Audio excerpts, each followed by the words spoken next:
Y'all have lost y'all damn minds. You got to be crazy when you talk pressure with LeBron. The pressure. Just stop it, okay? Of the sport because people were turned off by the excessive physicality that folks were witnessing. This is the era that Michael Jordan had to go through.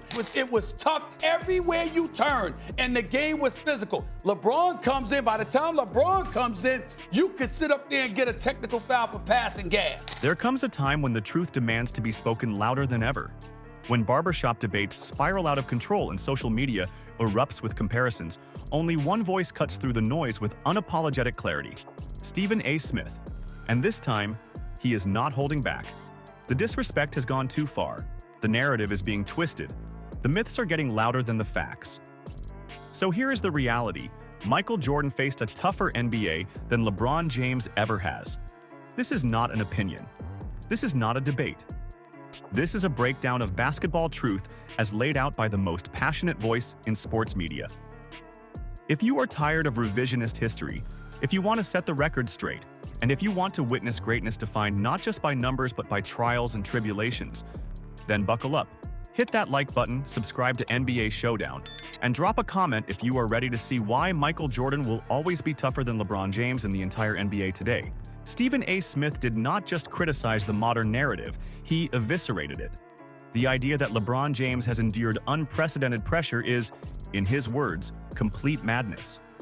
According to Stephen A., people have truly lost their minds by placing LeBron's experience on a pedestal of pressure, as if he is the only one who has ever faced it. He cuts through this delusion like a blade, halting the conversation before it even begins. What he is really saying is that pressure in this era is nothing compared to what Michael Jordan had to endure. There were no social media lifelines back then. There was no branding empire cushioning Jordan's legacy in real time. What he had were critics, haters, physical enforcers, and relentless expectations from an unforgiving league that did not care who you were. LeBron may have had cameras in his face since high school, but that is not the same as surviving the venom of Detroit, the brutality of Boston, and the grind of an Eastern Conference that tried to take Jordan's head off every single night. So when Stephen A. tells fans to stop it, he is drawing a line. Enough with the softness, enough with the exaggerations. The pressure LeBron experiences is not even in the same realm as what Jordan faced in his era. The difference is not just time, the difference is toughness. Y'all have lost y'all damn minds. You got to be crazy when you talk pressure with LeBron. The pressure. Just stop it, okay? Stephen A. Smith knows how to deliver balance, but he never loses focus. Here, he gives LeBron his due. LeBron was hyped beyond belief. He was dubbed the Chosen One as a teenager, and that burden was heavy. Stephen A. acknowledges that pressure and admits that LeBron has lived up to those expectations. But here's where it gets real. Just living up to the hype is not the same as surpassing it. Michael Jordan was not handed that title. He earned it in blood, sweat, and the kind of punishment that would have broken a lesser man. LeBron stepped into a league that was transitioning into finesse, spacing, and entertainment value. Jordan stepped into a battlefield. The NBA did not adjust to him. He adjusted to the NBA and made it his kingdom. LeBron was protected in many ways, both on and off the court. Jordan was targeted. He was hunted. He had to slay legends just to be taken seriously. So while Stephen A. respectfully credits LeBron for handling his unique type of pressure, he also draws a subtle contrast. Jordan did not need to be chosen. He became the standard that everyone else would be judged by, including LeBron himself. That is the true mark of greatness. What about the pressure that was inflicted because you said that you were the chosen one? Stephen A. Smith does not deal in blind hatred. He knows respect when it is earned, and here he doubles down on that respect. LeBron James has lived up to the expectations set for him and, in many ways, has exceeded them. Stephen A. is not trying to diminish the King's accomplishments. He is giving him his flowers while still preserving the sacred legacy of Michael Jordan. This is a crucial distinction. Acknowledging LeBron's greatness does not require forgetting the inferno that Jordan walked through. LeBron deserves his props, but props do not equal supremacy. This quote highlights the fine line between recognition and exaggeration. Stephen A. is telling us that LeBron's story is legendary, but Jordan's was biblical. LeBron's rise was curated, celebrated, and televised in high definition. Jordan's was brutal, raw, and forged through resistance. Giving LeBron credit is not the same as rewriting the rules of toughness, and that is what Stephen A. is pushing back against. Jordan's greatness was born in a crucible. He did not just live up to expectations, he created them. He made the NBA bow before him. That is why giving LeBron props is acceptable, but comparing him to Jordan as if the roads were equal is flat out unacceptable. Now, in fairness to LeBron James, he has more than lived up to it, and he deserves his props.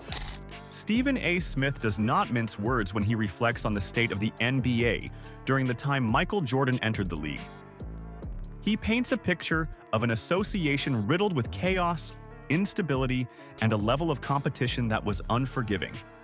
In 1984, when Jordan was drafted as the number 3 overall pick, he walked into a league that had not yet been cleaned up or protected by modern media narratives or softened by rule changes. The league had a lot of nonsense going on, as Stephen A. bluntly puts it, and that matters. It matters because Jordan didn't just rise through a sanitized, perfectly paved league. He rose despite the mess. He entered the NBA not as the chosen savior, not as a protected prodigy, but as a man dropped in the middle of a storm and told to make something of himself. No one coddled him. No one handed him an easy path. No media campaigns were crafted to shield him from criticism. He was a third pick, not even the top choice, and yet he fought his way to the top through pure willpower and domination. That is a level of toughness LeBron James never had to confront. LeBron walked into a league already in the process of being cleaned up, with the media at his side, the hype machine behind him, and the rules already shifting to favor offensive brilliance. Jordan came into a league where none of that existed. The era was raw, unfiltered, and merciless. Stephen A. is reminding us that this is the climate in which Jordan thrived. To elevate yourself in a league full of nonsense and carve out greatness is not just a testament to talent, but a showcase of iron-willed toughness. And that is exactly why Jordan's ascent carries a weight LeBron's will never match. This isn't just about who scored more or lasted longer. It's about who endured more, who stood taller against chaos, and who made order out of the madness. That man was Michael Jordan. Over the NBA, got a lot of nonsense going on in the National Basketball Association. Jordan comes in 84. He was the number 3. Stephen A. Smith throws the spotlight on what Michael Jordan did the moment he arrived in the NBA. It wasn't a slow burn. It wasn't a gradual climb. It was an immediate eruption. Jordan came into the league and instantly set the league on fire. That kind of impact, that instant blaze, is the mark of a player who didn't need time, didn't need grooming, and didn't need excuses. He lit it up from the start. This matters in the context of toughness because it shows that Jordan didn't need favorable conditions to be great. He didn't rely on being developed or protected or marketed into a superstar. He showed up and forced the league to take notice.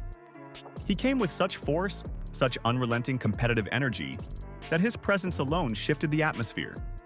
While LeBron's rise was anticipated and orchestrated through years of media coverage and marketing, Jordan's was earned in real time against real grown men who weren't afraid to test his mettle every single night. Setting the league on fire wasn't just about scoring points. It was about challenging the old guard, grabbing the spotlight from legends like Magic Johnson and Larry Bird, and refusing to wait his turn. That's a form of mental toughness that separates legends from mere stars. Jordan didn't enter politely. He didn't ask for permission. He disrupted the establishment and did it in a league that wasn't looking for a new face, wasn't ready for change, and sure as hell wasn't going to hand it to him. And yet he took it. That's the ultimate expression of toughness. Stephen A. is underlining this moment not to glorify Jordan, but to remind people that true greatness doesn't wait for a stage. It builds one with blood, sweat, and defiance. That is who Michael Jordan was from day one. Jordan comes into the league and instantly sets the league on fire, letting everybody know it's a new era, it's a new day. Stephen A. Smith draws a vivid contrast between eras when he speaks of the time Michael Jordan stepped into the NBA. It was the era of Magic Johnson and Larry Bird, two polar opposites who defined the league. Magic brought the flash, the glitz, and the Hollywood flair of Showtime, while Bird represented blue-collar grit, fundamental excellence, and mental steel. These two giants were not just players. They were brands. They were movements. And then came Jordan. And what did he do? He didn't just join the party. He hijacked it. He individualized the sport, as Stephen A. passionately emphasizes. Jordan's greatness was so overwhelming, so blinding, that it reshaped the league itself. In a time when the NBA was defined by rivalries and team-centric narratives, Jordan turned the focus inward. He became the sun in the basketball universe, drawing all light and attention toward himself. This is important because it shows the weight Jordan carried in a league dominated by already established icons. To walk into an era already defined by two living legends and still make it your own requires a toughness that cannot be taught. It requires supreme confidence, unshakable self-belief, and a refusal to be boxed in by the greatness that came before you. Jordan individualized the game not through branding or social media, but by sheer dominance. The league had no choice but to bend toward his brilliance. While LeBron's ascent happened in a vacuum designed to spotlight him from the start, Jordan had to eclipse Magic and Bird in real time, in their prime, without the help of narrative engineering. And he did it through excellence, pain, and constant reinvention. That is why when Stephen A. says Jordan individualized the sport, he is really saying Jordan conquered an empire that wasn't built for him. He broke through walls that LeBron never had to face. That's what toughness looks like in its most brilliant, disruptive form. That time is Magic and Bird are the faces of the National Basketball Association. It's Showtime against blue-collar stuff. MJ comes along and essentially individualizes the sport because its individual greatness shines so brightly. Stephen A. Smith's quote here cuts deep into the core difference between the NBA Jordan faced and the one LeBron has dominated. He was not just referencing random hard fouls or a few bruising contests. He was describing a league where physicality was a ritual, where trying to break the will of a superstar was a nightly ambition. Opponents didn't just want to beat Michael Jordan on the scoreboard. They wanted to physically and mentally break him. The Detroit Pistons built an entire strategy around this with the infamous Jordan rules. Their mission was not to slow him down, but to punish him. Jordan didn't just endure this. He triumphed through it. Imagine a league today where what was standard back then, clotheslines, elbow checks, hip tosses, would not just be technical fouls but could lead to suspensions or bans. That is the level of combat Jordan had to survive. LeBron, on the other hand, entered a league with far stricter enforcement of physical play, where touch fouls are common and hard contact is often treated as hostile. No, this isn't a knock on LeBron's talent. It's a reality check on the conditions. Jordan didn't have the privilege of spacing, player protection rules, or flagrant foul reviews. Every time he drove into the lane, it was a war zone. What Stephen A. Smith is saying is that Michael Jordan didn't just play basketball, he survived it. Every night he was targeted and battered, and he still averaged over 30 points a game and brought 6 titles to Chicago. In today's league, where the smallest contact is often scrutinized, the idea of subjecting a superstar to that level of nightly physical assault seems impossible. And that is why Jordan's toughness cannot be matched. He wasn't just the most skilled, he was the most resilient. He had to be. The league forced him to be.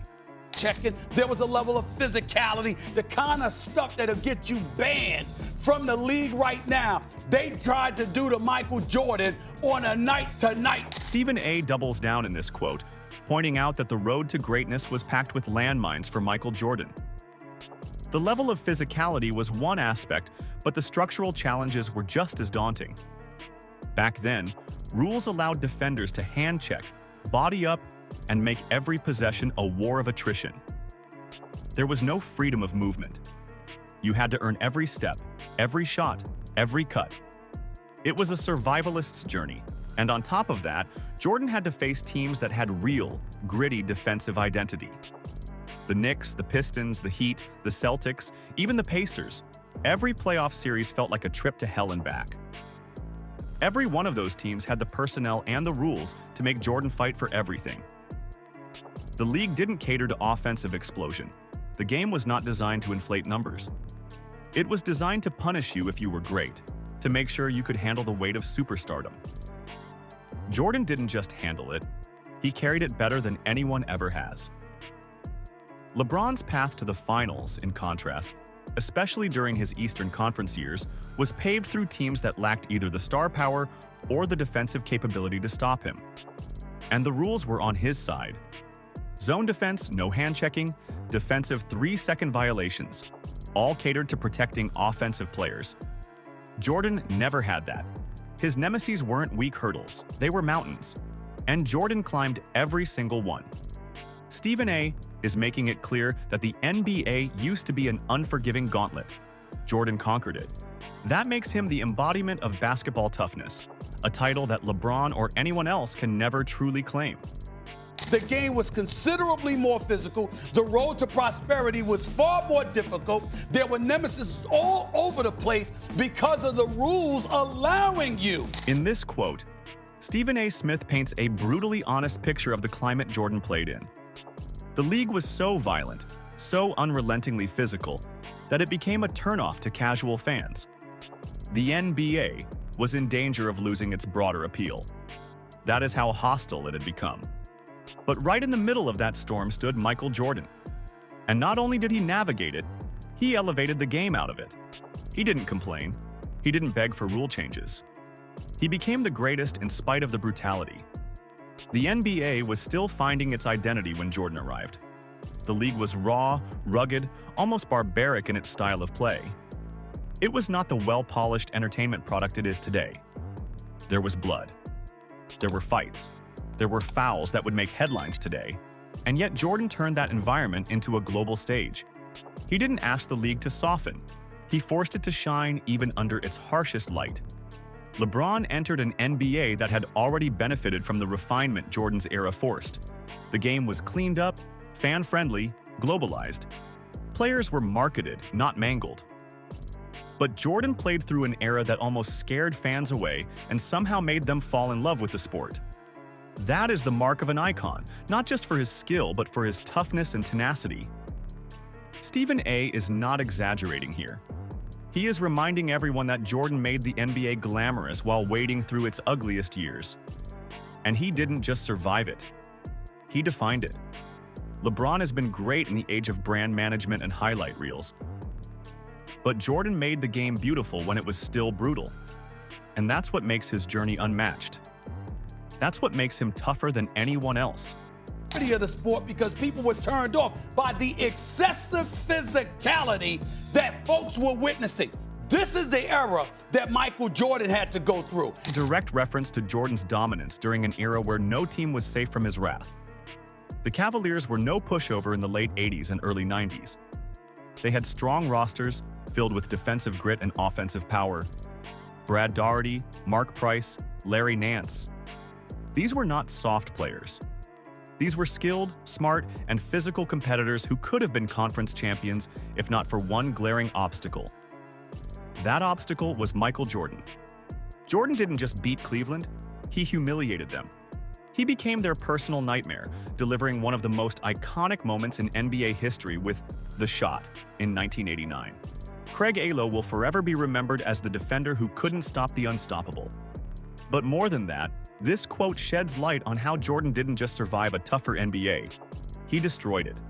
He buried strong teams that would have thrived in any other era. Unlike today, where the top teams stack superstars to break through, Jordan had no such luxury. He had to face off against multiple stacked and deeply physical teams and still come out on top. He didn't wait for help. He didn't switch teams to find easier paths. He built his dynasty by crushing others, and Cleveland was one of many casualties.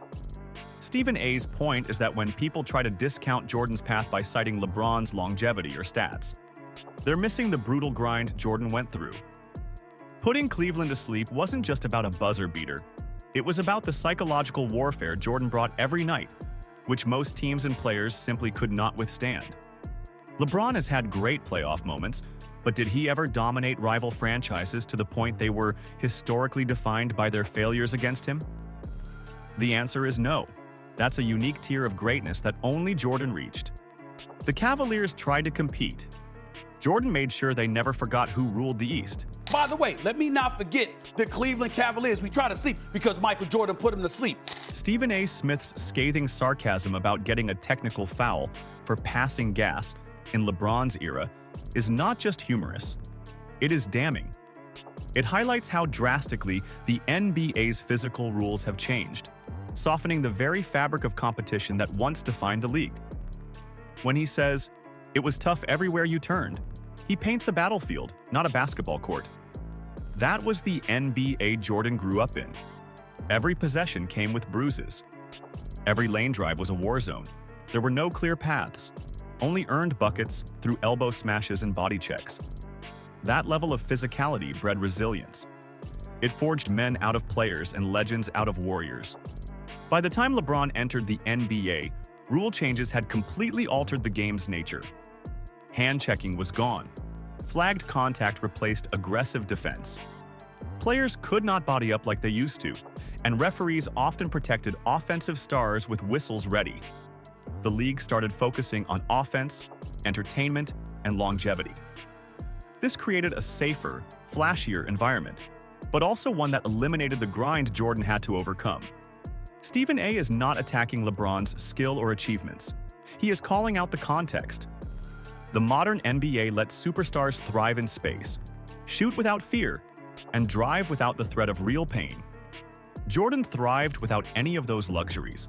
That contrast matters. It's like comparing a soldier from peacetime with one from the trenches of war. Both are soldiers, but only one has proven his courage through the fire. LeBron's era may have high skill and offensive creativity, but it does not carry the emotional and physical weight that Jordan's did. Being tough in a soft era is not the same as being dominant in a league filled with danger. Jordan was hardened by that danger and still rose above it. It was tough everywhere you turned, and the game was physical. LeBron comes in. By the time LeBron comes in, you could sit up there and get a technical foul for passing gas. Stephen A. Smith's clarification is critical. He makes it clear he is not saying the league LeBron played in was soft. He's saying it was softer than the 80s and 90s. That distinction is everything. It sets the tone for this entire comparison between Michael Jordan and LeBron James. Smith is saying LeBron's path was not easy, but Jordan's was significantly harder. Jordan's NBA was a savage league, unapologetically brutal. The physical pain was real, the psychological warfare relentless. There were no friends in competition. It was survival every night. Players in that era did not flop for calls. They bled for buckets. And if you didn't match the energy, you were forgotten. Stephen A. is not diminishing LeBron's accomplishments. He's providing crucial perspective. Jordan didn't just compete in a tougher NBA, he reigned over it. He stood tallest when the league was at its harshest. That is not just a feat of skill. That is a statement of toughness, grit, and superiority.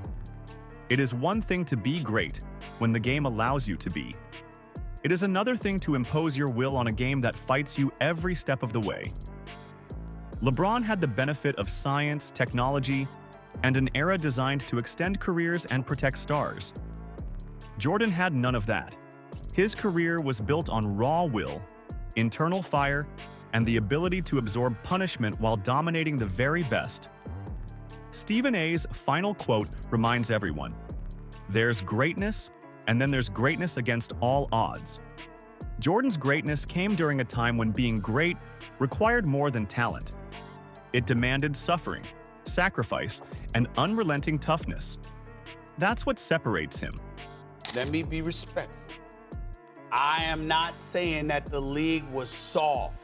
I'm saying that the league was softer than what you had to endure in the 80s into the 90s. When you stack the facts side by side, the truth becomes undeniable. Michael Jordan did not just play basketball. He conquered a battlefield every single night. He walked into a league filled with killers, took every hit, every insult, every foul, and turned it into fuel. He faced enemies at every corner, endured rules that allowed violence, and still rose above them all to become the most feared and respected man in the sport. LeBron James may be great. He may have lived up to the expectations, but the path was smoother, the game was cleaner, and the punishment was nowhere near what Jordan survived. Stephen A. Smith isn't just offering hot takes. He's offering history. And the history is clear. Jordan faced a tougher NBA than LeBron ever has. The bruises were real. The rivalries were vicious. And the legend that emerged from it all wasn't just the best scorer or the flashiest player. He was the toughest, the hardest, the most relentless. Jordan's greatness is not measured in numbers alone. It is written in scars, in shattered defenses, and in silenced arenas across the country. He built an empire not because the game allowed him to, but because he took it. And no matter how high LeBron rises, the crown will always rest where it was forged, in the fire of the toughest era in NBA history. Jordan is not just the GOAT because of what he achieved. He is the GOAT because of what he endured to achieve it.